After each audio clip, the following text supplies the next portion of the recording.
فمن أجل الوطن فالعقول للابتكار والأيدي للبناء والأرواح للفداء.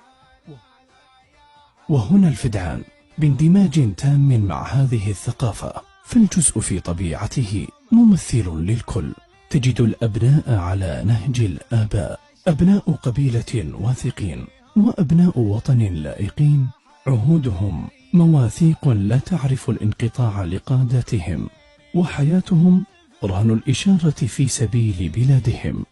وكلنا نؤمن أن الوحدة التي تمثل الرابط الأصيل بين أبناء القبيلة الواحدة هي التجسيد للوحدة العظمى لهذه البلاد المباركة. هلا هلا بك يا وطن. هذا الزمن عاري، لا رذن ولا جوخة، يصهل المهركان وينادي ابن مهيد، يوقف شعر هالبيد. هذا الزمان أصمخ ما يسمع شيوخه.